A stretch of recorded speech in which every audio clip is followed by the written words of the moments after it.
o nome escrito aí, só dei um enter depois que eu falar. Peraí. Então, a partir de agora, estamos gravando o nosso encontro. Labo 4, turma, 10º noturno, dia 19/8/2020. 19/8/2020. Pera, Rosana, não anota ainda não o nome. Vai ter que anotar de novo, peraí. Turma 19/8/2020. Aula, reclamação trabalhista. Matheus Fídero. Ok, gente, agora, por favor, deem o enter aí. Todo mundo já tinha escrito o nome. Beleza, beleza. Vou compartilhar com vocês o esquema de aula. Aula muito legal hoje, gente. Reclamação trabalhista. Interessante.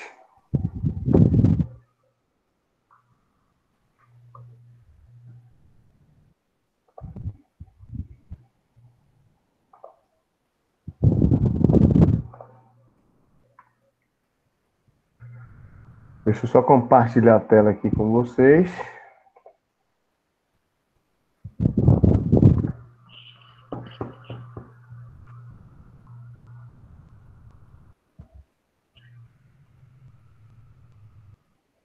Pronto, gente. Muito boa noite. Vocês conseguem visualizar um documento Word aí, Sim, compartilhado na professor. tela? Sim. Ótimo. Então vamos iniciar a aula agora às 19h33. Pretendo concluir essa explanação em média de 30 minutos, tá? Lembrando que posso exceder um pouco. Caso eu exceda, e vocês quiserem sinalizar que estão precisando de uma pausa, a gente pausa, tá certo, gente? Mas a média da explanação vai ser aí 30 a 35 minutos, tá? Bom, reclamação trabalhista é uma peça de suma importância, sobretudo para quem for atuar na área trabalhista, para quem quiser fazer a segunda fase da OAB em Direito do Trabalho. Peço sua especial atenção, porque é uma peça que sempre, via de regra, pode cair aí no seu exame, tá? Se não for uma reclamação trabalhista, pode ser uma contestação. São peças sempre aí, um grande índice de probabilidade de cair no seu exame, tá? Então, a reclamação trabalhista, a gente tem algumas peculiaridades em relação à reforma trabalhista de 2017, tá? Que eu vou trazendo na medida que a gente for comentando aqui sobre nossa aula. Bom, vamos abordar hoje os requisitos para elaborar essa peça trabalhista, gente. O juiz ou o tribunal que é dirigido, a qualificação das partes, fatos com os fundamentos jurídicos, pedidos, provas que pretende produzir, requerimento de notificação do réu, valor da causa e finalização da peça, e abordarei também o prazo prescricional. Bom, para início aqui de conversa, gente, a gente precisa sempre lembrar que o Código de Processo é subsidiário, tá? Em relação ao direito do trabalho, tá? Então, aquilo que não consta expressamente na CLT, na nossa consolidação da lei do trabalho, a gente vai socorrer através aí do Código de Processo Civil, tá? Então, gravem essa informação, o CPC é aplicado subsidiariamente à Justiça do Trabalho, tá? A CLT, quando, por exemplo, não há alguma informação importante acerca daquele tema, a gente vai se socorrer do próprio CPC, tá? Daí a importância de sempre vocês estudarem o Código de Processo Civil, independente de qualquer área de atuação, até porque foi por isso até, inclusive, que eu escolhi a minha primeira pós-graduação em direito processual civil. Por quê, gente? Ele é aplicado subsidiariamente ao direito do trabalho, ele é aplicado subsidiariamente, o que não consta lá, aos outros ramos do direito. Então, o CPC acaba sendo uma base processual para qualquer atuação profissional, tá? Bom, dito isso, há de se observar que na própria CLT, na própria consolidação da Lei do Trabalho, artigo 840, traz aí como deverá ser elaborada a petição inicial, a nossa reclamação trabalhista, aqui na esfera do direito processual do trabalho. O que não consta na CLT será subsidiariamente aplicado o CPC. Portanto, a gente vai analisar também aqueles requisitos do próprio Código de Processo Civil inerentes à elaboração de uma peça inicial, tá? Portanto, gente, o que a gente vai constar lá na nossa petição inicial? Primeiro, a designação do juízo, tá? Claro, isso vocês já sabem de cor salteado, já estão no último semestre da faculdade, então, indispensável você dirigir aquela peça ao juízo competente. Juízo competente, portanto, é aquele magistrado, aquele juiz do trabalho, ou juiz aí da vara comum, dadas as reservas aí daquela localidade que não tem justiça do trabalho, tá? Então, quando você vai designar qual será o juízo que irá receber aquela peça, tá? Qualificação das partes, aqui no processo do trabalho, peço uma atenção especial no que diz respeito à qualificação das partes lá na inicial trabalhista. Por quê, Matheus? Porque a gente tem muito problema aqui na esfera trabalhista de homônimos, tá, gente? Então, o que são homônimos? Aquelas pessoas que têm o mesmo nome, e aí pode ter algum problema, por exemplo, no caso de uma execução trabalhista, outra pessoa ser executada no lugar daquela pessoa, e assim sucessivamente. Então, peço atenção especial logo no início da aula. Qualificação das partes, gente, aqui no processo trabalhista, é muito importante. O que vale aí dizer que a gente precisa caprichar nessa qualificação. O que é caprichar, Matheus?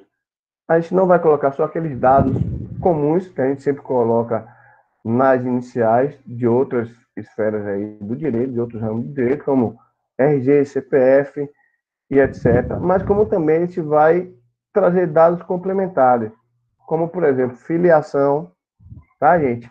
Quem é a mãe, quem é o pai daquele cliente, daquele reclamante, tá? Então, se vocês puderem, tragam na peça já na inicial, nome da mãe e do pai, número da CTPS, número da carteira de trabalho, importantíssimo também para você individualizar mais aquele seu cliente.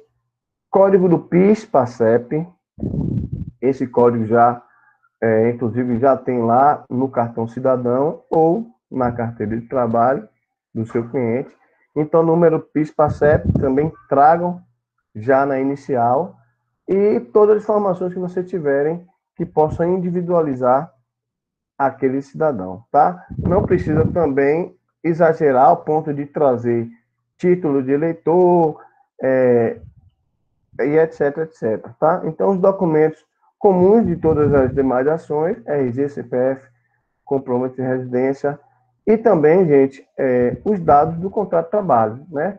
Que são aí os dados daquela carteira de trabalho, melhor dizendo, daquele indivíduo, que vai estar lá o dado dele, a filiação e também o PIS, tá? Então, capriche na qualificação das partes para que sua peça seja bem elaborada e não tenha o risco de seu cliente ser confundido com outro cliente, tá certo? Então, vamos caprichar aí na qualificação. Bom, aqui na petição do trabalho, você precisará fazer uma breve exposição dos fatos, tá? Fundamentando de uma forma jurídica. Qual é a breve exposição dos fatos? Gente, não tragam no processo do trabalho, naquela petição inicial, sobretudo, dados que não têm relevância para aquele contrato de trabalho. Sejam objetivos, tá? A nossa pauta trabalhista está muito grande, os juízes estão precisando se debruçar para julgar muitos processos, sobretudo pós-pandemia, que será realmente, no mínimo, quase que o dobro dos processos trabalhistas.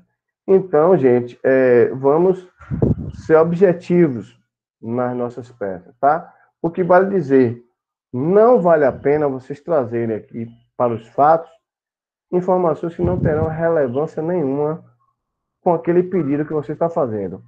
Me dá um exemplo, Matheus. Vamos supor que o meu cliente chegue no meu escritório, ou a minha cliente, Maria da Silva, chegue no meu escritório e relate que ela acabou de ser demitida, tá?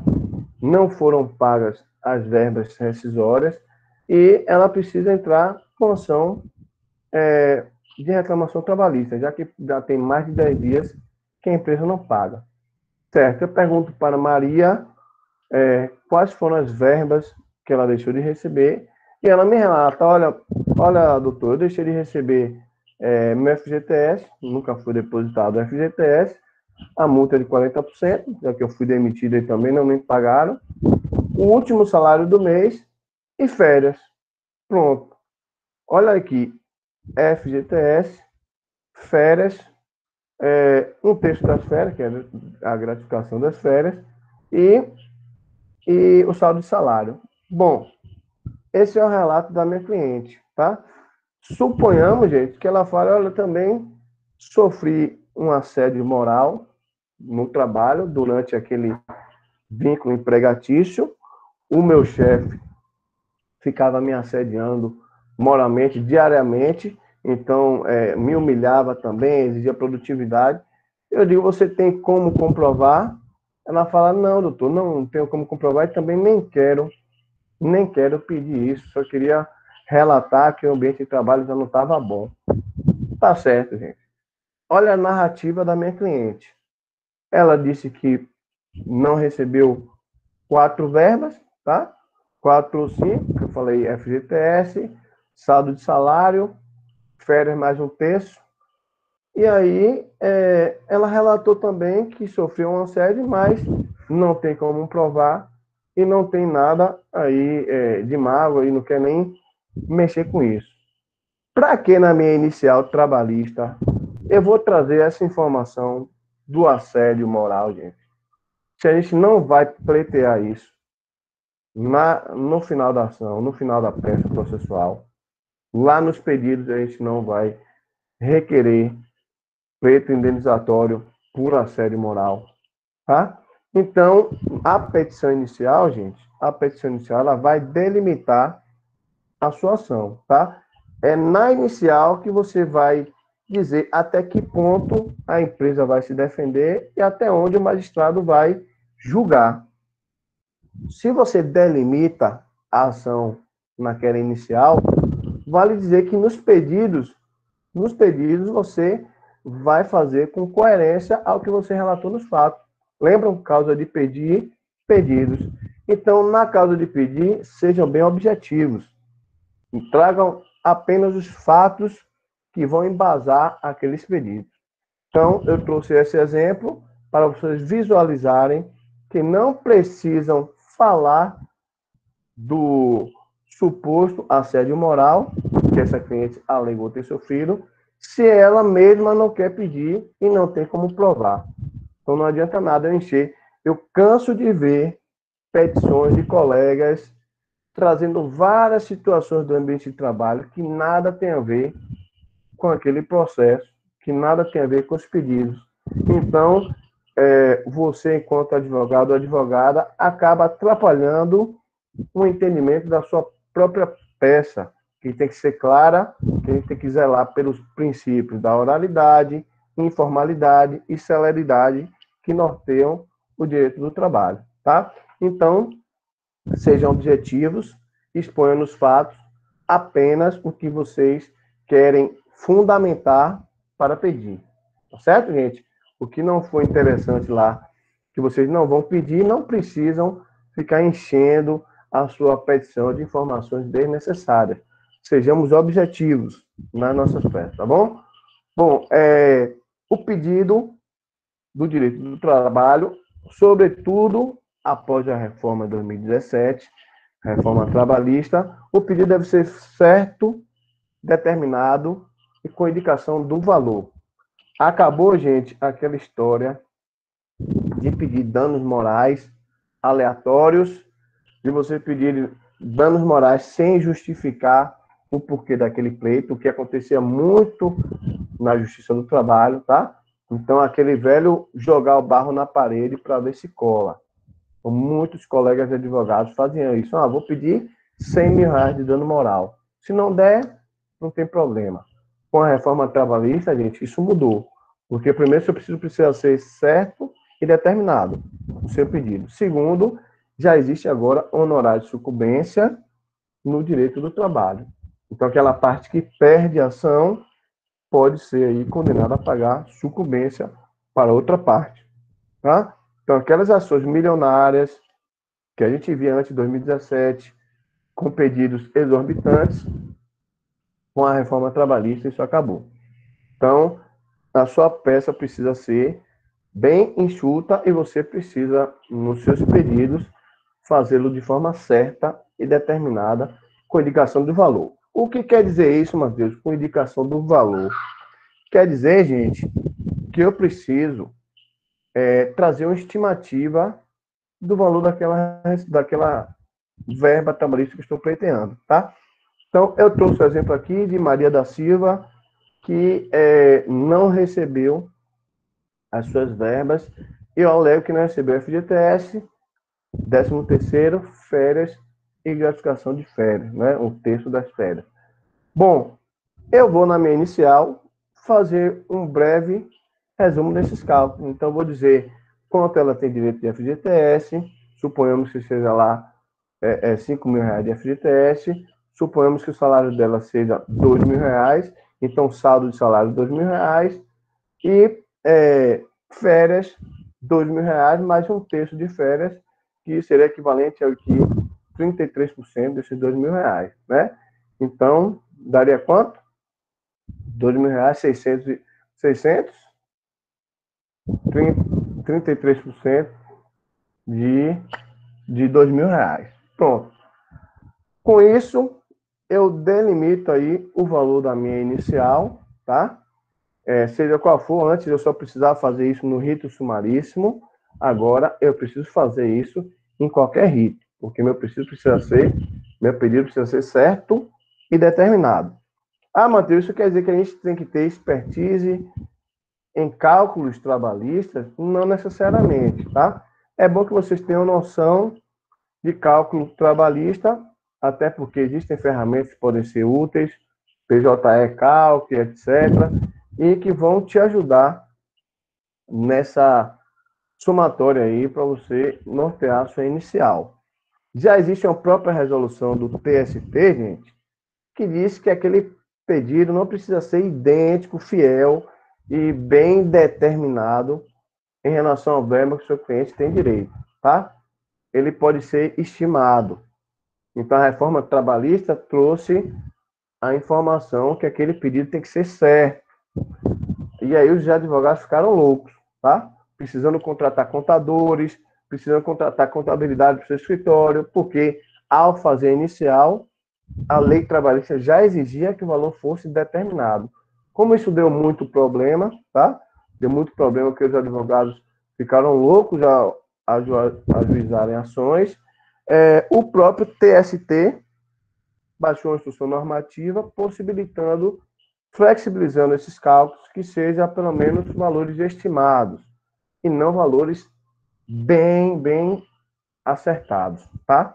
Então, o próprio Tribunal Superior do Trabalho veio em 2018, após a reforma trabalhista, dado o problema que isso estava causando nas demandas trabalhistas, veio a instrução normativa e disse: calma, gente, não precisa contratar contadores agora, não precisam trazer essas informações específicas como vocês fossem contadores. Pelo menos tragam um cálculo aproximado do que seu cliente teria direito, tá? Então, essa é uma novidade que eu trago a vocês pós-reforma trabalhista já, tá certo? Uma instrução do TST possibilitando que a gente traga um valor estimado e não um valor determinado, tá? Bom, feito isso, a gente precisa datar e assinar a nossa peça, tá? Até porque a gente vai ver a questão da prescrição, quando você vai ajuizar a ação, se você obedeceu a prescrição bienal e a quinquenal, que a gente vai falar lá na frente, tá? E passando agora para o próximo tópico, indicação do juízo ou tribunal a quem é dirigida. Gente, no direito do trabalho, a gente tem duas formas de analisar a competência para aquele magistrado julgar aquela ação, tá? Uma competência material, que está estipulada na própria Constituição Federal, artigo 114, e vai disciplinar qual matéria que o juiz do trabalho pode julgar, tá? Então, se vocês abrirem a Constituição, vocês vão lá. Compete à Justiça do Trabalho processar e julgar ações relativas ao contrato individual do trabalho, ao contrato coletivo de trabalho, ações coletivas à indenização por dano no ambiente de trabalho, etc, etc. Então, são as matérias que o juiz do trabalho poderá julgar. Então, essa primeira competência é a competência material. Existe também, gente, a competência territorial, tá? Que vai estar lá na CLT, artigo 651. Esse artigo determina que deverá julgar aquele processo trabalhista o magistrado de onde aconteceu a efetivação daquele labor, ou seja, onde o funcionário prestou serviço. Tá, gente? Então, a competência ali territorial, via de regra, vai ser do juiz daquela vara onde aconteceu aquela relação de emprego, tá? Onde eu, Matheus, fui contratado para trabalhar. Então, por exemplo, gente, se eu sou contratado para trabalhar em uma empresa aqui em Guanambi e eu sou de Salvador, acabou meu contrato de trabalho, eu fui para Salvador e desejo ajuizar uma ação contra essa empresa, eu vou ter que voltar a Guanambi para processar essa empresa. Tá certo? Então, competência territorial. Isso quer dizer, Matheus, e se aquele funcionário prestar serviço em várias localidades? Aí a competência territorial vai ser relativa. Ele vai escolher o local que ele vai ajuizar. Então, acontece muito, gente, por exemplo, gerente de banco. Gerente de banco, uma vez está ali em Guanambi, aí depois é transferido para uma agência de Caetité, porque aquela agência não está tendo produtividade, ele precisa bater metas, e esse gerente é muito bom, aí ele vai para Caetité. Aí de Caetité, ele vai para Brumado, está inaugurando uma agência nova em Brumado. Vamos levar o gerente de Caetité, que ele é muito bom. E aí, esse gerente passa a trabalhar Guanambi, Caetité, Brumado. Sendo demitido, ele poderá ajuizar a ação onde ele quiser dessa cidade que ele prestou serviço, tá? Guanambi, Caetité ou Brumado. Então, isso seria a competência territorial. Diga, Fran. Eu não me lembro ao certo se existe algum tipo de julgado, eu não acredito que isso não. Mas Ana Cláudia, quando ela deu aula para a gente trabalho 1, se eu não me engano, ela falou que aqui na região existe uma meio que exceção desses trabalhadores que iam fazer cortar cana em São Paulo, normalmente eram hipossuficientes, não tinham condições de retornar lá para processar lá a empresa. Alguma coisa assim, não me lembro. Não, tem, Fran, a possibilidade, tem uma corrente que defende, a qual, inclusive, eu não coaduno do entendimento, tá? Eu discordo, a jurisprudência aí divide, bem como a doutrina, dizendo que aquela parte que é vulnerável, que aquela parte que é hipossuficiente, possa ajuizar a ação na sua localidade. Data máxima vênia, eu discordo pelo seguinte motivo. Você abre um precedente para aquelas empresas terem aí a obrigação, nesses casos, de se defender em cada localidade que for ajuizada a ação, tá? Então, por exemplo, se a gente se trata de uma empresa grande, isso é fácil de a gente, até coadunar desse entendimento, tá?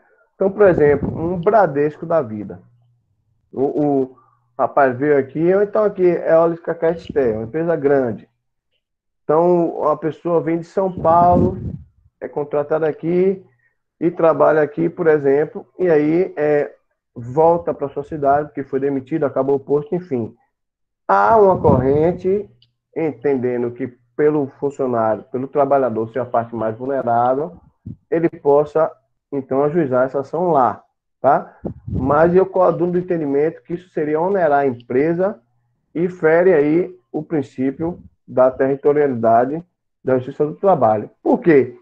Se a gente se tratar de uma empresa grande, é fácil visualizar que o funcionário ele é vulnerável. Mas se for uma empresa pequena, Fran, vamos supor que você, Franciele, junte com uma amiga e abra uma microempresa, ou até uma empresa individual, uma MEI, até você, vamos supor que você conserta celulares. Então você abre uma empresa, um microempreendedor individual, uma MEI, e aí você abre uma lojinha aqui em Guanambi e você só tem 2 funcionários. Então, com muito custo, você consegue contratar 2 pessoas e pagar todas as verbas inerentes à contratação empregatícia. Então, assinar a carteira de trabalho, né? Pagar, recolher INSS, pagar FGTS. Então, com muito custo, você está conseguindo tirar um lucro mínimo que seja.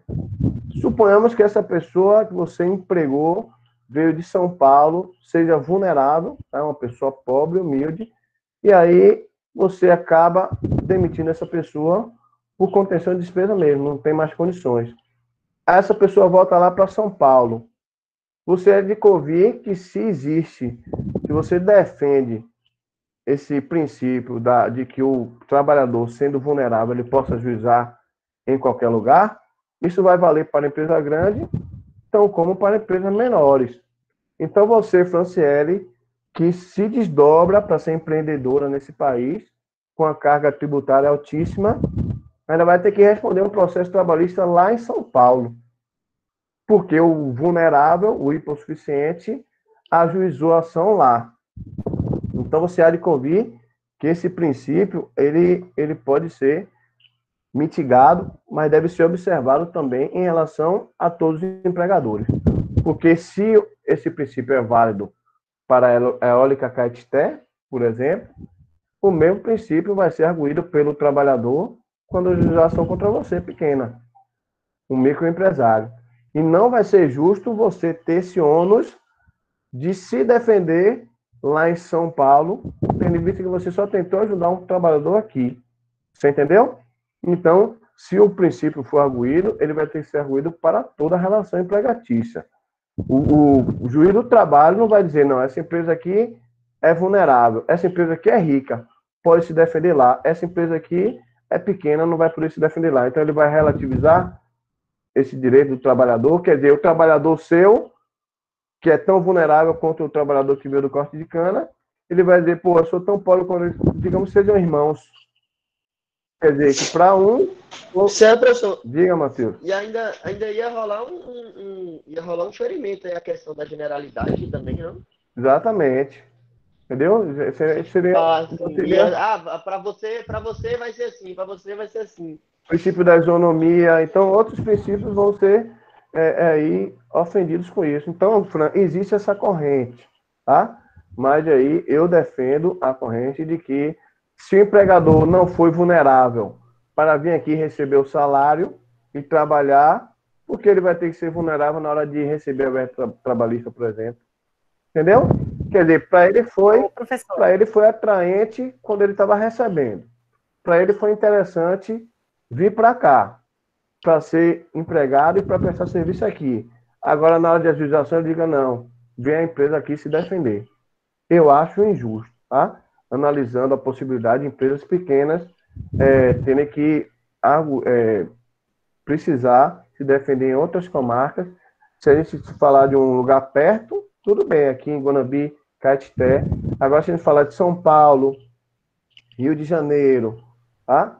Um local que realmente só de, por exemplo, deslocamento a empresa vai gastar muito, aí eu já acho que isso ofende, além de ofender o princípio da territorialidade, eu acho que ofendem outros princípios, como da isonomia, por exemplo, tá? Mas essa é a minha opinião, divergem também da minha opinião, os doutrinadores que defendem essa corrente, mas eu defendo os doutrinadores que defendem outra corrente, certo? Diga, Felipe. Sobre essa questão aí que a Fran falou, eu me recordo que a Ana Paula, ela deu um exemplo na minha sala, assim. Aí já foi a Ana Paula, não foi nem a Ana Cláudia. Que funcionava assim, mais ou menos, porque a gente questionou isso com a Ana Paula sobre o que a Ana Cláudia tinha dito. Aí a Ana Paula falou assim, que a hipótese que ela conhecia, e que houve vários casos no passado aqui, era que vinha uma empresa de São Paulo para ser prestados os serviços em São Paulo, mas contratava as pessoas aqui. Aí que essas pessoas vinham de lá para cá demitidas e ajuizavam aqui, entendeu? Aí já é diferente, aí já é diferente. Perceba que aí, tipo assim, ela prestava o serviço lá, a empresa era de lá, porém contratou aqui. Então, logo que contratou aqui, aí as pessoas poderem ir... Aí pode ter na verdade, aí a competência pode ser relativizada, porque nesse caso a contratação aconteceu aqui, ou seja, não foi o trabalhador que foi lá buscar esse emprego, né? Ele foi assediado pela empresa, uma empresa que veio de fora, assediou esses funcionários aqui, contratou aqui para prestar serviço lá. Aí já muda o contexto, viu, Fran? Aí já muda o contexto. A empresa veio aqui fazer a contratação, e, por exemplo, olha, temos uma empresa lá em São Paulo, vocês querem ir, aí você já pode relativizar, dizendo, excelência, a contratação ocorreu em Guanambi, tá? Então é um pouco diferente do que Fran defendeu.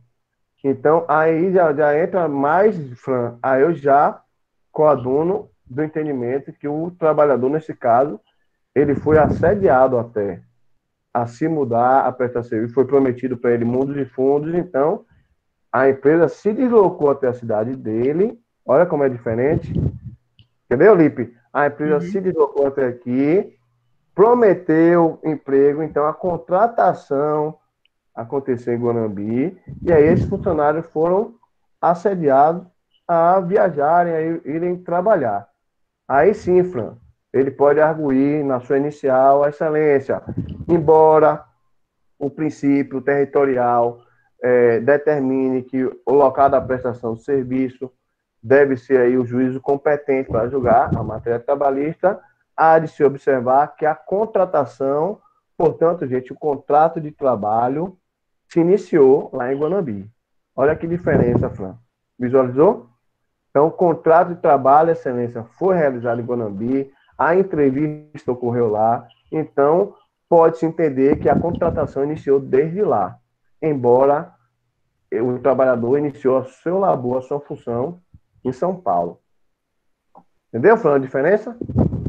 É diferente de um trabalhador ir sozinho a São Paulo, chegar lá, olha como seria muito tranquilo para o trabalhador, ele vai a São Paulo, imagine aí, Felipe, o trabalhador está aqui em Guanambi, vou tentar vir em São Paulo.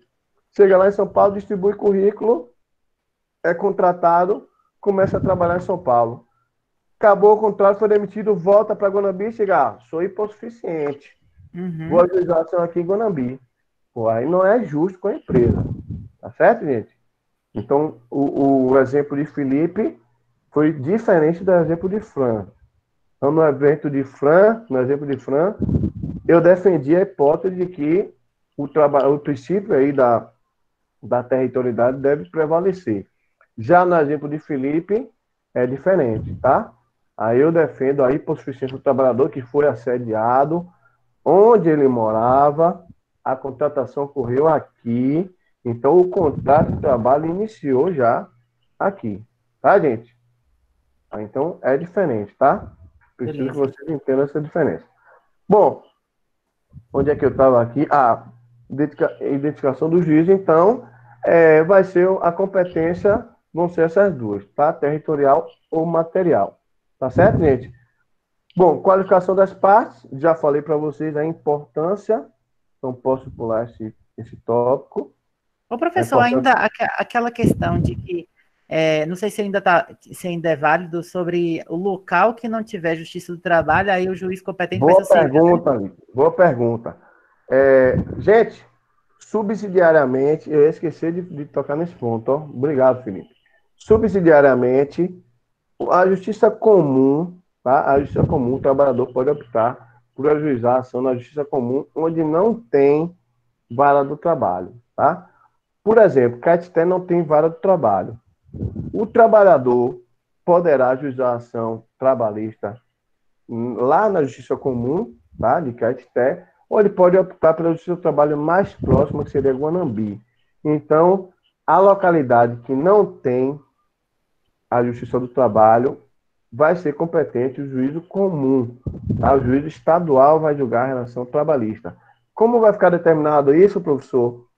Na própria distribuição do Tribunal de Justiça do Estado da Bahia, tá? Então, existe lá no site do TJ Bahia, existem as competências para o julgamento daquelas comarcas ali de todo o estado da Bahia.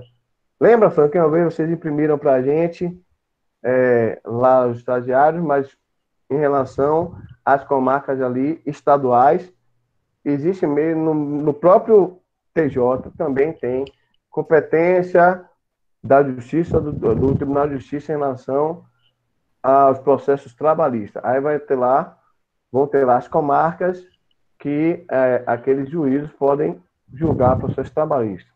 Tá certo, gente? Então, onde não há Justiça do Trabalho, que a Justiça do Trabalho não consegue atingir todos os municípios da Bahia, a Bahia é muito grande, tá? Então, a União não consegue, gente, estar presente em todos os municípios. Nesse caso, como é mais fácil para o Estado estar presente nos municípios, então o próprio Estado julga, tá certo?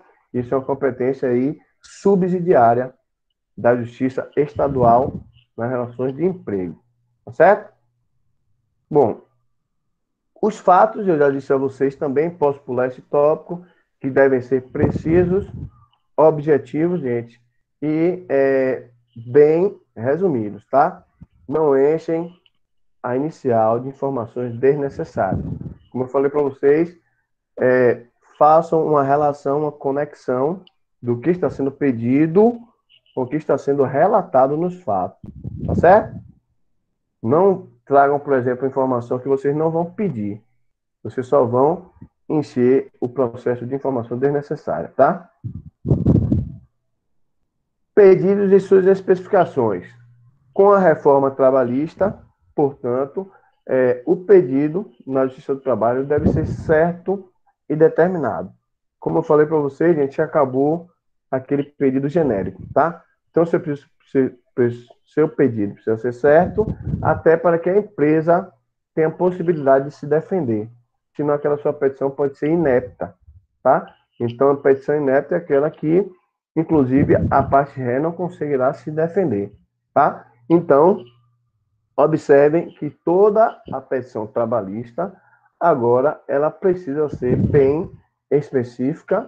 Você tem que relatar o que você está pedindo e o porquê daquele pedido e, se possível, especificar porquê daquele pedido, tá? Então, pleiteia essa excelência, indenização por dano moral, tendo em vista que a reclamante sofria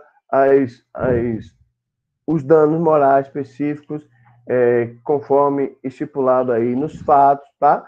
Requer também as verbas rescisórias não pagas, então 13º, férias, em relação ao ano de tal ano, tá certo, gente? O período e o valor determinado, tá? Então, a sua peça trabalhista precisa ser bem enxuta, bem objetiva e seu pedido determinado, tá? Bom, o que mais de interessante aqui? As provas que o autor pretende produzir, tá?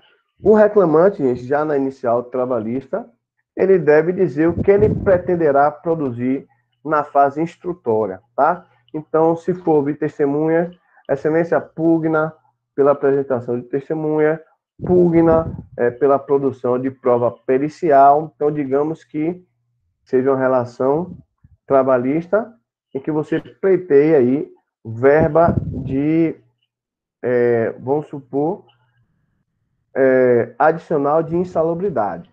Se você pede adicional de insalubridade, gente, obviamente, vocês vão precisar elaborar uma prova, tá? E qual prova inerente aí à comprovação de um dano, por exemplo, um ruído no ambiente do trabalho, um ambiente insalubre, aquela pessoa que trabalha com material hospitalar, aquela pessoa que trabalha com lixo, aquela pessoa que trabalha aí em um ambiente insalubre. Então, qual a prova que terá o condão de comprovar essa insalubridade? Prova pericial, tá? Então, se vocês vão pedir uma perícia no ambiente de trabalho, já na inicial, vocês peçam a produção de uma prova pericial para se comprovar o quanto alegado nos fatos. Então, Excelência, tendo em vista, conforme alegado nos fatos, o ambiente de trabalho era um ambiente insalubre para o reclamante, protesta pela produção de prova pericial a ser designada por esse meritíssimo juízo. Por que você deve requerer, gente, lá na inicial? Porque senão pode precluir o seu direito, tá? Então, em que pese o princípio da oralidade, da informalidade, da justiça do trabalho, e que as provas serão produzidas em audiência, é pertinente você, já na inicial, dizer o que pretende produzir, tá? Até porque o magistrado vai fazer a sua pauta de audiências de acordo com aquela complexidade do processo. Então, se ele observar que seu processo é um processo mais carregado, que precisa de uma dilação de prova, precisa de uma perícia, precisa de um exame mais elaborado, o magistrado pode separar seu processo em um dia de pauta mais leve, tá? Um dia de pauta menor. Então, é interessante você, já na inicial, demonstrarem pelo menos a intenção das provas que irão produzir, tá? Bom, requerimento de notificação do réu. Já estamos finalizando aqui a nossa aula. Então, a observação que eu trago nesse ponto é apenas que, na esfera trabalhista, a nomenclatura é diferente. Em que pese seja a mesma coisa da citação, então lá no processo civil, a gente fala requerimento para citação, tá? Então, no final, a gente pede a citação da parte ré. Aqui, no processo trabalhista, a gente pede a notificação da reclamada. Então, notificação para que a reclamada possa comparecer à audiência de conciliação e querendo apresentar sua defesa. Porque, gente, essa nomenclatura é trazida pela própria CLT. Então, a CLT que diz que a nomenclatura será notificação e não citação. Então, o advogado que atua na esfera trabalhista, ele já sabe. Então, se você atua em outra área do direito e na sua petição, você já escreve lá, requer a citação do réu, todo mundo já vê que você não está naquele ambiente seu de ofício. Todo mundo vê que você não é acostumado a atuar na esfera trabalhista. O que a gente pede aqui, a nomenclatura é diferenciada, tá? Reclamante, reclamado, consignante, consignado. E aqui, quando a gente pede o chamamento da reclamada, é notificação, certo? Então, a expressão é diferente da que a gente usa lá no processo civil e etc, tá? O valor da causa, então o valor da causa deve ser agora estimado com aqueles cálculos que você fez lá quando você faz os pedidos, tá? Então, fez o pedido de férias, salário, 13º, saldo de salário, etc. Você soma e o valor da sua inicial vai ser o valor dessa soma, tá certo? Que vai servir, inclusive, de efeito de alçada para pagar aí, eventualmente, honorário de sucumbência, para apresentar recursos, etc, etc, tá? Pronto, gente. Com isso, a gente finaliza a nossa peça trabalhista, tá? A gente finaliza aqui. E uma situação importante é que você sempre analise, gente, o prazo prescricional. Muito importante. Eu vejo muito advogado se passar com isso, tá? Só para recapitular, vocês já aprenderam isso, direito do trabalho e processo de trabalho. Aqui no direito trabalhista nós temos duas espécies de prescrição. Prescrição bienal e a prescrição quinquenal. Falaram alguma coisa aqui? Esse material vai ser compartilhado com a gente? Vai, Diego. Vai ser compartilhado. Maravilha. Nós temos aqui, gente, no direito do trabalho, olha que interessante. Eu não quero que vocês esqueçam isso nunca. E eu vejo colegas de advogado fazendo isso e prejudicando as partes. No ambiente do trabalho, vocês bem lembram, aqui no nosso processo, nós temos duas espécies de prescrição. Prescrição bienal e a prescrição quinquenal, tá? Prescrição bienal, gente, é aquela prescrição em que aquela parte, o reclamante, passa a perder o direito de ação quando ele deixa ultrapassar 2 anos de quando ele foi demitido, tá? Observe, passou de 2 anos, o reclamante não poderá mais propor ação trabalhista. Ele perde o direito, tá? Ele perde o direito de ação. Bom, essa é a prescrição bienal.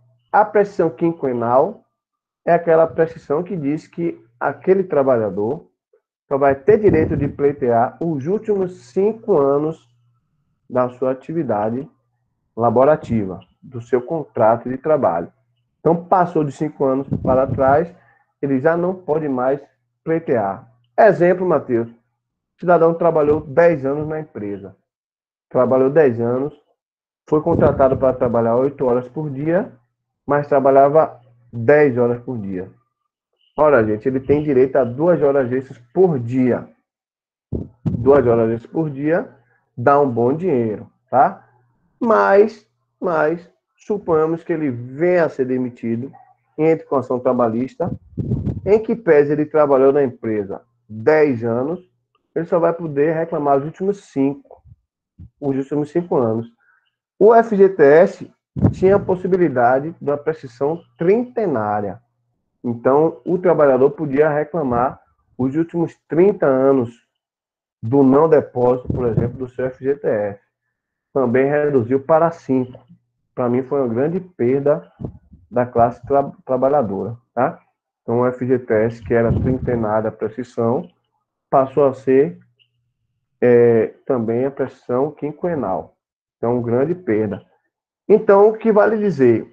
Prestem atenção para que vocês não cometam esses erros. Muita atenção nessa parte.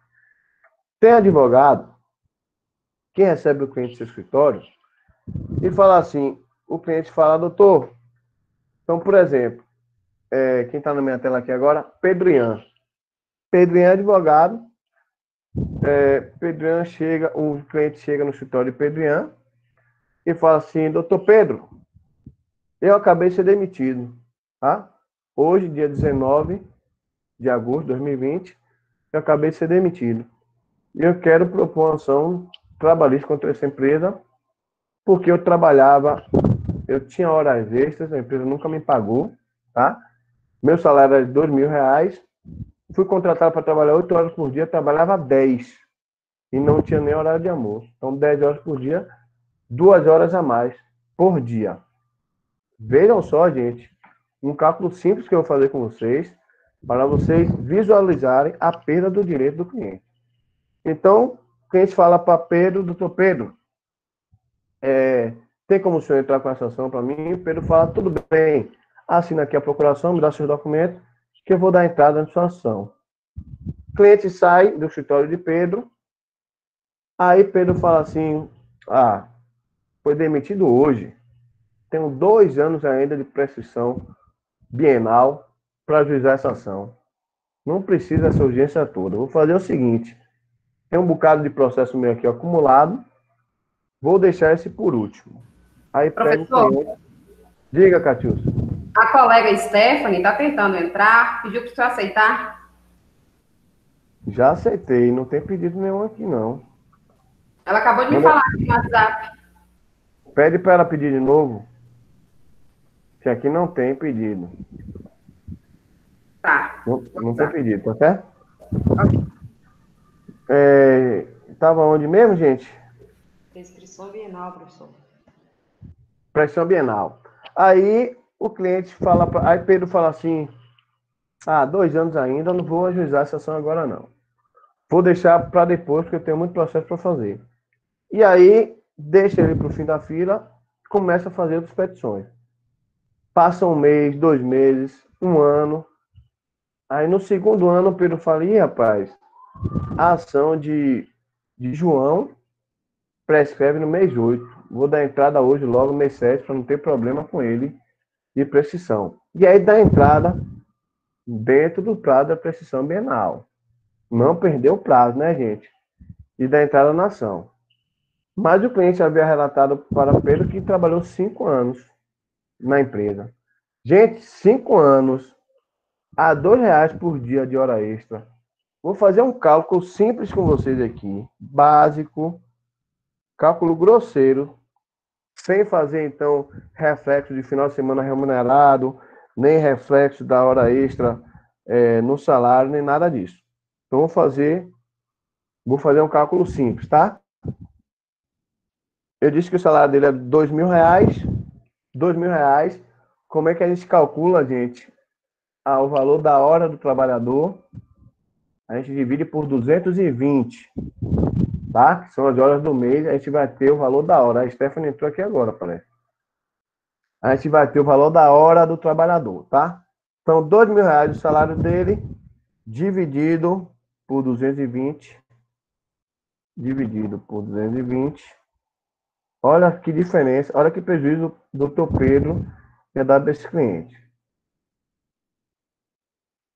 R$ 2.000, cadê? Dividido por 220 é igual a R$ 9, tá? R$ 9 o valor da hora desse trabalhador. Hora extra a gente acresce 50% quando é dia normal e 100% quando é sábado, domingo e feriado. Não vou nem colocar hora extra a 100%. Vou colocar 50%. Tá? Vou colocar tudo pelo baixo para vocês visualizarem o valor. Então, R$ 9 o valor da hora normal, mais 4,50, que é o valor da hora extra. Então, o valor da hora dele, R$ 13, tá? R$ 13,59. Vou botar R$ 13, vou botar no baixo, viu? Pra gente calcular. Então, R$ 13 o valor da hora. Eu falei para vocês que eram 2 horas extra por dia, tá? Então, R$ 13 vezes 2, R$ 26 no dia. Vamos colocar, então, vezes 30, que é um mês. Aí vocês vão falar, professor, mas ninguém trabalha 30 dias no mês, trabalha 20, mas tem os finais de semana remunerados. Então, os finais de semana são remunerados. Então, 26 era o valor da... Valor do que aqui mesmo? Já me perdi. Da semana? Isso aí é o valor da hora extra, É professor. valor da hora. Da hora. Então, 26 o valor da hora vezes... Vamos botar aqui 26 valor por dia, vezes 30. Seria 30 dias. R$ 780 em um mês. Ele teria direito. Em um mês. Então, vamos botar um ano. Então, 780 vezes 12. R$ 9.000, 360 no ano. Tá? Como foram 2 anos que Pedro demorou para dar a entrada, vezes 2. R$ 18.700. Só porque Pedro não sabia da prestação quinquenal. Vocês entenderam, gente? O que vocês precisam saber? E aí, o que acontece? Esse cálculo que eu fiz foi grosseiro, sem analisar os reflexos, a hora extra integra o salário, então sem analisar todas as questões, como 13º, férias, etc. Então, Pedro Ian deu prejuízo de R$ 20.000 para o cliente, porque simplesmente demorou para dar entrada no processo. Agora, peraí que eu já dou a palavra para vocês. Agora, isso tudo existiu por causa da prestação quinquenal, tá? Porque esse cliente trabalhou 5 anos. Mas se esse cliente tivesse trabalhado 3 anos apenas na empresa, seria irrelevante essa prestação quinquenal, porque os 2 anos que ia demorar não ia atingir os 3 anos do trabalhador. Tá certo, gente? Entenderam? Então, se ele tivesse trabalhado apenas 3 anos, Pedro Ian podia demorar 2 anos que ainda não ia atingir a verba dele.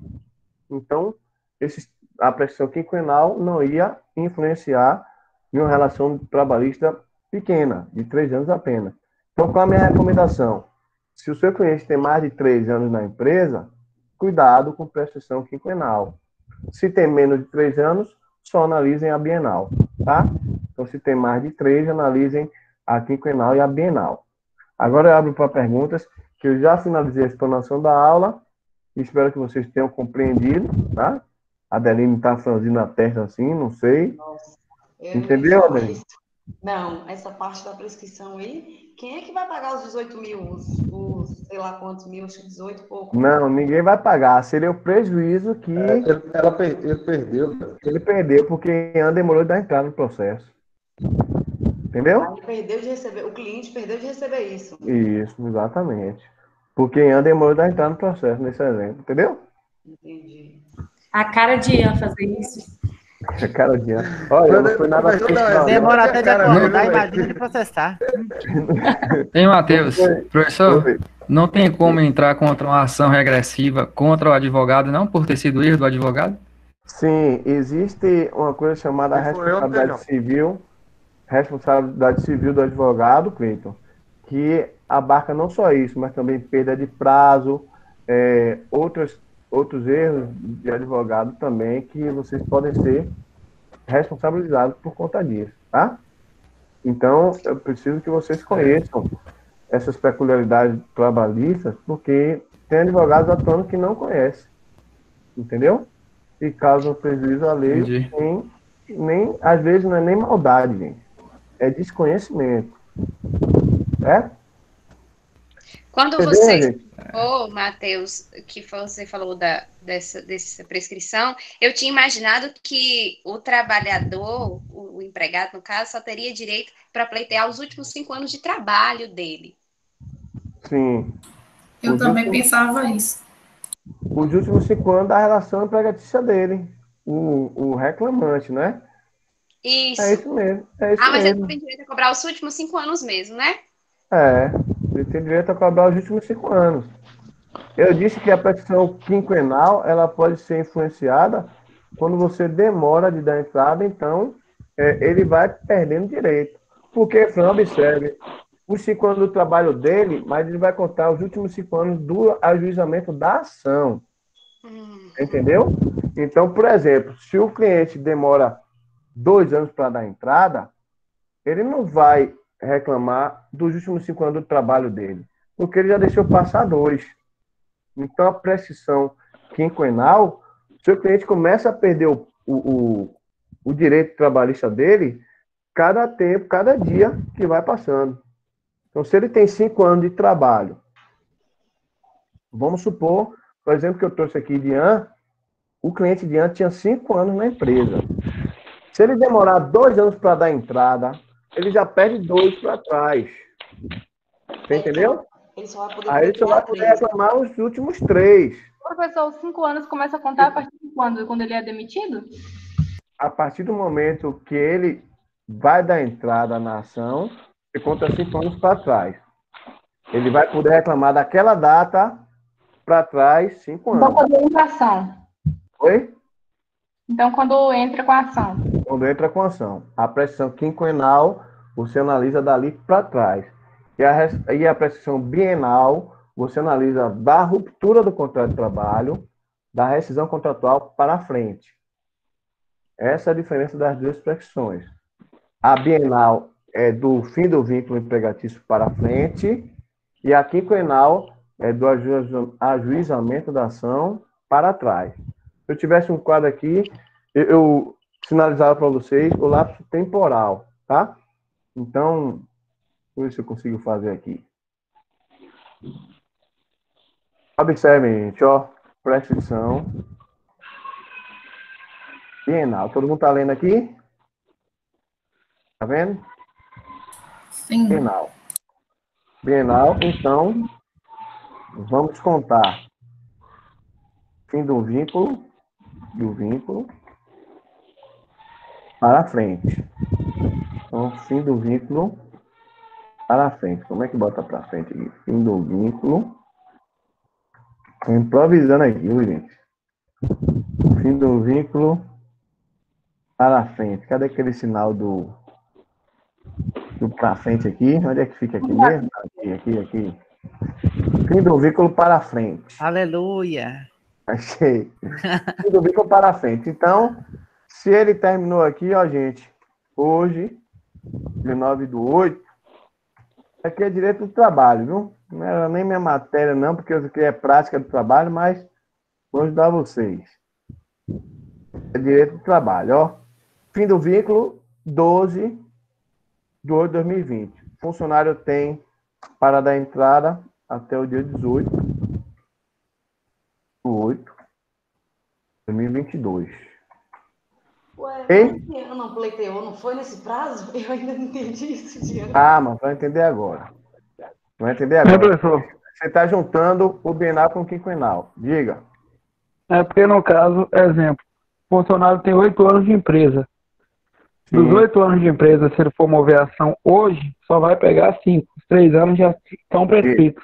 Exato. Ah, mas eu não recebi. Prescreveu. Infelizmente, você tinha que ter ingressado com a ação durante o período do contrato de trabalho. Obviamente, se ele fizesse Exatamente. isso, ele seria demitido, né? Ele é demitido. Aí tem gente que faz, viu, Haroldo? Eu tive cliente, por exemplo, que a empresa não pagava hora extra dele há anos. Há anos. Mas como ele tinha muito tempo na empresa, a empresa também não tinha como demitir ele, porque ia ser muito caro a rescisão. E aí ele me consultou, eu falei, olha, pode mover a ação, que essa empresa vai parar de fazer isso, vai começar a pagar suas horas extras corretamente. Então pode mover a ação que a empresa não vai te demitir. Não vai ter condições de te demitir. Ia ficar muito oneroso. Só de FGTS ele tinha mais de 50 mil a receber. Então a empresa não ia demitir, não ia ter dinheiro para demitir. E aí ele moveu a ação trabalhista trabalhando lá, gente. Moveu a ação trabalhista com vínculo ativo. Isso é possível. Tá? Ele moveu a ação porque o empregador não estava depositando corretamente o FGTS e não estava pagando hora extra. Então a gente moveu a ação, aí o empregador ficou horrível o clima na empresa, ficou horrível. O empregador com raiva dele, e ele também não estava nem aí mais, já queria mudar de emprego, e aí ajuizou a ação. A empresa só veio demitir ele depois de uns 2 anos, quando teve condições de demitir, tá? Então vamos lá, para finalizar aqui, pressão bienal, fim do vínculo para frente. Então ele vai ter até aqui, ó, gente, ó, para dar entrada na ação. Negrito. Pressão bienal vai ser assim, Quinquenal. ó. O quinquenal vai ser assim, ó. Vai ser do ajuizamento da ação para trás. No exemplo que eu estou te dando, Ian deu entrada no mês 7, não foi? Então vamos botar aqui dia 10/7/2022. Então Ian demorou quase 2 anos. Pronto. Então, gente, observe, Adeline, observe. Ian só deu entrada na ação dele. Separem essas duas prestações. Analisem separadamente. A primeira, Ian se livrou. Porque como você falou, Adeline, ele não deu entrada no prazo, beleza. Ian deu entrada aqui, ó, dia 10/7/2022. Primeira, Ian se livrou. Então, não vamos falar em prestação bienal. A empresa reclamada não pode nem arguir isso em prejudicial de mérito, tá? Por quê? Porque essa prestação Ian não incorreu. Agora, nessa aqui, Adeline, ó. Ian teria, se Ian tivesse ajuizado a ação, no dia da demissão, pouco tempo depois, ele ia conseguir, vamos supor que o vínculo, início do vínculo, se fosse no quadro era mais fácil, mas eu vou improvisar aqui. Início do vínculo foi 19/8 bota aí, gente, 5 anos antes, é o quê? 2015, né? 2015. Olha lá, Adeline, ó. Olha que interessante. 2015 seria quando quando o cliente der entrada. Pronto. Início do vínculo, 19/2/2015. Ian se livrou dessa pressão bienal, então ele vai poder discutir esse processo trabalhista. Ok. Mas na prescrição quinquenal, quanto mais tempo ele demora para dar entrada, mais ele vai perdendo aqui, ó. Por exemplo, se ele der entrada aqui, ó, 2020, cada dia que ele passa para dar entrada, ele perde aqui no quinquenal, lá atrás. Então, por exemplo, o vínculo, vamos supor que ele demorou só um mês para dar entrada. Só um mês. Então, se ele der entrada no dia 19 do 9 de 2020, gente, ou 2022, gente, 2020, gente. Aí, o que A que Adélia tá acontece? ficando mais confusa. Vocês estão entendendo? Estão entendendo, gente? Eu não consegui acompanhar, professor. Ó, Adélia. Ó, Adeline, ó. Se ele der entrada 19/9/2020, o cliente dele só vai perder um mês, porque ele vai poder reclamar até 19/9/2015. Você entendeu? Não, 19, Não? 9. Não, você falou errado 2015. aí. Porque conte aí do dia que ele der entrada para trás. Dia que ele der entrada para trás. A conta é essa. Da quinquenal é essa. Dia que ele der entrada na ação para trás. É por isso que eu coloco em anos para entrado na vocês. ação a 19. É por isso que eu coloco em anos para vocês não confundirem. Aí eu coloquei aqui, ó. Ele der entrada em 2022. Conte aí, Adeline. Vamos lá comigo. 2022 para trás. Então ele vai reclamar os últimos 5 anos, tá? Então vamos lá. Ele vai reclamar 10/7/2021. Primeiro ano, tá? Sim. Segundo ano, 10/7/2022. Ele vai poder reclamar. Só que esse período o cliente não estava mais reclamando. Estou trabalhando, ele não tem nada a receber. Aí depois ele vai poder reclamar 10/7. Poxa, que é 2020, ó. Aí é 2020, é. 2020. Aqui 2019. São 3 anos. Entendeu, Adeline? Agora, aí ele vai poder reclamar também até 10/7/2018. 4 anos. E ele vai poder reclamar, olha aqui, Adeline, ó. 10/7/2017. Ou seja, Adeline, ele só vai poder reclamar até 2017 o direito do cliente dele. Mas o cliente dele, gente, trabalhava em 2015. Mas ele não vai poder pedir hora extra aqui, ó, de 2015, 2016, até chegar no mês 7 de 2017. Eu, professor Manuel. Oi, Manuel. Tudo bom? Deixa eu falar, eu compreendi perfeitamente o que você explicou, certo? Quer dizer, que vai se perdendo o prazo em função do decurso, em função da pleitação da ação, né? Quer dizer, agora, digamos o seguinte, o funcionário tenha trabalhado apenas 1 ano e meio. Quer dizer que esse prazo bienal não vai limitar a ser 1 ano e meio. Não.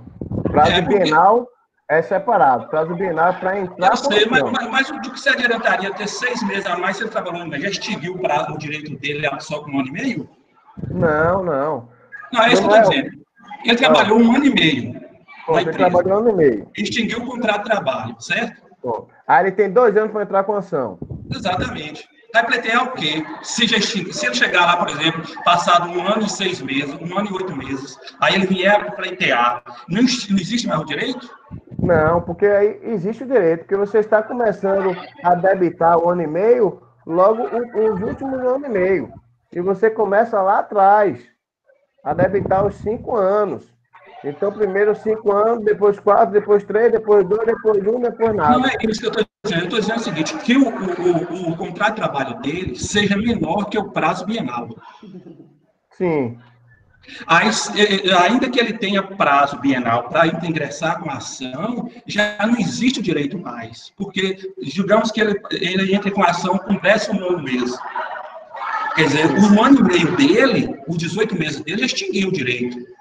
Não, não Eu cheguei. interpretava esse artigo diferente. Eu achava que os 2 anos ainda mantinha-se o prazo dos 5 anos. Não. Veja bem, os 2 anos. Ele tem até o último, eu entendi que ele tem até o último dia, os 2 anos, para pleitear a ação, garantindo 5 anos até o momento que ele extinguiu o contrato. Não. Você começa a contar os 5 anos do ajuizamento da ação para trás. Porque pensando assim, o que acontece? Ele já tem que extinguir o contrato de trabalho já com a ação pronta, para no outro dia já sair, para ter direito aos 5 anos, para garantir o direito constitucional. Se ele tiver 5 anos de vínculo, o advogado tem que ser o mais rápido possível. É isso que eu estou explicando a você. É isso que eu estou te falando. Eu interpretava diferente. Eu imaginava que dentro do prazo bienal mantinha-se o prazo dos 5 anos. Você e muitos advogados interpretavam assim. Por isso que eu estou te explicando isso. Entendeu? Entendi. Muitos advogados interpretam assim como você Para mim e foi perdem 2 anos de direito do cliente. Você entendeu? Quando o cliente, Manuel, tem menos de 2 anos de vínculo, não vamos ter esse problema. Porque o cliente vai chegar, o advogado pode demorar até 2 anos para dar entrada e não vai tocar no direito do cliente, porque são os últimos 3 anos dele, tá? Então, quando ele der entrada, você vai poder reclamar ainda 3 anos. Mas, se o cliente tem 5 anos, aí cada dia que você demora para dar entrada, você perde 1 dia do direito dele. Você está entendendo? A interpretação que você fazia, muitos advogados fazem. É isso que eu expliquei no exemplo de Ian. Então, o advogado demora para dar entrada, perde o direito do cliente, quando o cliente tem 5 anos de emprego. Mas se o cliente, como você trouxe o exemplo de 1 ano e meio de trabalho, não tem problema, sabe por quê? 1 ano e meio de vínculo. Ele acabou o vínculo agora, você ainda tem 2 anos para dar entrada. O máximo que você pode atingir são os primeiros 2 anos dos 5. Você está entendendo? Então, a precisão quinquenal você começa a contar lá atrás, nos 5 anos. Como eu fiz aqui. Então, ele vai ter direito ao 2022, aí vem aqui 2021, ele não estava trabalhando aqui, então não tem verba nenhuma a pleitear, tá? Então, vai vir aqui 2022, 2021, não vai ter direito. 2020 é aquele que começa a ter direito. Ó, que ele estava trabalhando. 2020, 19, 18, 17. Não posso mais pedir 16 e 15, porque foram lá atrás, os 2 primeiros anos, ele perdeu, porque Ian demorou de dar entrada na ação. Entendeu, Manuel? Então, cuidado. Esse erro que você teve é o que os meus colegas têm. Advogado, eu quero que você abstraia isso da sua cabeça, tá? Então, se você demorar de entrar com a ação, você não vai ter direito aos últimos 5 anos lá da época do vínculo. Você vai ter direito aos últimos 5 anos da vida do cliente, tá? E esses últimos 5 anos você vai ver se ele trabalhava ou não nessa empresa ainda. Ficou claro? Então, os últimos 5 anos, gente, se ele trabalhou na empresa 2 anos atrás, tá? Você vai pedir os últimos 5 anos da vida dele. Então, 2 anos ele não estava na empresa mais, aí você vai conseguir atingir mais 3 anos. Ficou claro, gente? Pelo amor de Deus, eu quero que vocês entendam isso nessa aula de hoje. A única coisa que eu quero que vocês entendam da aula de hoje é isso aqui. Ainda bem que tá gravado. Felipe, ficou claro aí? Ficou claro. Quem mais? Hipólito? Ainda bem que tá gravado, que eu vou ver tudo de novo aí depois. Quem não entendeu, gente? Manuel, você entendeu agora? Acabou, né, professor? Aula. Acabou, já tinha acabado. Eu só fiz então, um abraço, que eu vou comer alguma coisa, que eu já vou entrar em outra aula, então até semana que vem. Lá que eu também vou entrar em outra aqui. Quem perguntou aí? Eu. Essa aula fica disponível para a gente, né? Porque minha internet estava ruim, voltou nesse instante. Vai. Então, eu perdi metade da aula. Vai ficar. Gente, alguém não entendeu isso aí? Manuel, você entendeu mesmo? Entendi sim, claro. Eu só interpretava diferente, mas eu entendi perfeitamente. Você não entendeu, eu vou te chamar no privado aqui. Eu entendi. Se você interpretar diferente, e isso é uma generalização. Muitos advogados interpretam assim, por isso que continuam dando esse prejuízo aos clientes. Certo? Quando acabar aqui, você leia prescrição quinquenal. Joga no Google aí, leia prescrição quinquenal. Você vai ver que o marco inicial da prescrição quinquenal é a data do ajuizamento da ação, e não lá do final do vínculo, data do ajuizamento. Marco inicial da prescrição bienal é o da rescisão do trabalho, tá? É dali para frente. Se o cliente foi demitido hoje, ele tem 2 anos para dar entrada. Marco inicial da prescrição quinquenal, gente, é diferente da bienal. É do momento que ajuiza para trás. 5 anos para trás. Ele vai ter direito àqueles 5 anos para trás, tá? Se 2 anos ele não trabalhava, ele não tem direito àqueles 2 anos, aí passa para os 3 só. Tá certo? Ô, Matheus, eu pensava também que era assim. Você entendeu, Adeline? Entendi. Você entendeu? Entendi. Eu achava assim que eu, por mais, independente de quanto tempo eu passava, eu sabia que era ter uns 5 anos, mas eu poderia requerer, pleitear os 5 anos que eu trabalhei, independente de quanto tempo passou, entendeu? Mesma coisa que Manuel pensava. Mesma coisa. Pois é. Se o seu cliente só trabalhou 3 anos, não se preocupem com essa prescrição bienal. Se ele trabalhou só 3 anos. Porque vai passar no máximo 2, vocês vão perder os 2 que ele já não tinha direito. Tá, Manuel? Os 2 primeiros é que ele já não tinha direito, porque ele só tinha 3 anos. Aí, a partir daí que começaria a perder o direito. Mas a prescrição bienal não vai permitir, porque vocês vão dar entrada até 2 anos. Então, pronto. Tá? Passou de 2 anos, já era. Haroldo, você entendeu? Deus. Oi, professor, eu entendi. Eu só queria tirar uma dúvida com o senhor, aproveitando que o senhor já entrou no assunto mesmo. Mas acho que alguém falou antes, se o senhor quiser dar a oportunidade, acho que foi Jaine, eu aguardo, não tem problema não. Porque eu não estava conseguindo acessar o link, a aula, porque a internet não estava carregando, eu peguei uma parte no final, tá falando sobre a questão da ação. Então, no caso, Peraí, Jaine, a essa ideia é da entrar com a prescrição... ação assim que a pessoa que tiver o fato, tipo assim, não esperar passar tempo, porque qualquer tempo perdido aí já perde, que os 5 anos é referente a... Eu também achava, né, que o negócio que os 5 anos era referente ao tempo trabalhado e não ao tempo antes da ação. Você entendeu a diferença? Tem. Pois Detalhe, você também... viu? Hã? Detalhe, eu acho que a maioria das pessoas pensa assim, que os 5 A maioria anos... pensa assim. E aí eu preciso desconstruir isso. E vocês, eu quero que vocês confirmem depois, no Google, prescrição quinquenal, e me digam se entenderam mesmo. Vou esperar no grupo essa resposta. Mas você entendeu, Jaine, a diferença? Eu acredito que sim, só que eu vou pegar essa aula para assistir depois a gravada. Beleza. E aí, gente, mais alguma dúvida? O senhor, digamos que seja o advogado da empresa, certo? Da parte ré. O senhor tem que alegar isso ou o juiz de ofício já tem que... É reclamado, né? Desculpa. Ou o juiz de ofício já tem que identificar essa questão do prazo?